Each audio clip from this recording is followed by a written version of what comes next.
So today in the channel, I'm gonna show you guys how to make a low carb, keto friendly pound cake recipe that has less than 2 grams of net carbs per slice. If you're nice enough to share a slice with somebody who's not doing a low carb diet or the keto diet, they are totally not gonna have any idea that this is a low carb recipe. It is legitimately so good. It tastes like just normal pound cake. And I'm sure if you're craving pound cake and you're doing a low carb diet, this is the answer to your cravings. So that being said, let's get in this one, make some keto friendly pound cake, guys. All right, so first things first, you wanna preheat your oven to 350 degrees. Next, you wanna take out a very large bowl, a food scale, and some super fine almond flour. We're gonna be adding 1 1/4 cups or about 125 grams of the almond flour to the bowl. And once we've added that, the next thing we're gonna do is sweeten the recipe up by using some Confectioners Erythritol. If you've seen any of my other recipes, you know I love Erythritol as a sweetener, especially for keto-friendly low carb recipes because it is a 0 calorie, 0 net carb sweetener. And we're gonna be adding a heaping half cup or around 100 grams of the Confectioners Erythritol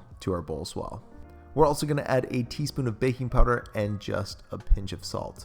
After we add those ingredients, we're going to give the bowl a quick whisk just to make sure everything combines in there. And then once everything is combined, we're going to set that bowl aside and get together our wet ingredients. So the first thing we'll want to do is cut and cube 3.5 ounces or around 100 grams of full fat cream cheese and add it to our wet ingredient bowl.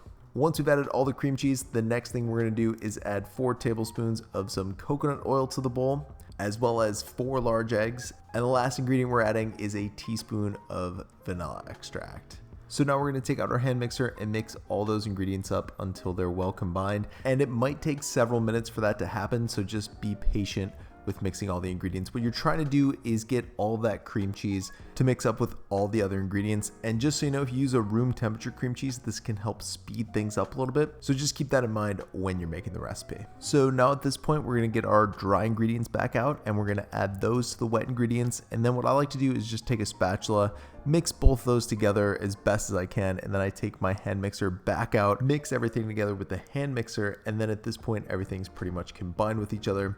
And then at this point what I'll do is I'll transfer the batter into a loaf pan lined with some parchment paper, coat the parchment paper with a little bit of baking spray, and then add all of that batter into my loaf pan. So once we've got all of the batter added into the pan, what we're gonna do is we're gonna bake our pound cake for about 40 minutes or until the cake is golden brown on top. Once it is golden brown, we're gonna remove it from the oven, let it cool completely in the tray itself, and while it's cooling, we're gonna get together the icing for the pound cake. So in a small dish, we're gonna add some more of that powdered erythritol that we used before. We're actually gonna be adding a heaping 1/4 cup or about 50 grams of the Confectioners Erythritol to the dish, as well as a heaping tablespoon of some unsweetened almond milk. So now we're gonna take a spoon or a spatula or just whatever you have on hand and mix those two ingredients together until a thick glaze starts to form. And once a glaze does start to form, we're gonna add the glaze to the top of our cooled pound cake. Once our glaze is completely added to the pound cake and equally spread out over the top of the cake, you'll want to let the glaze set for at least 15 minutes. Then you can cut the cake into 12 pieces. And of course, as always, enjoy, guys.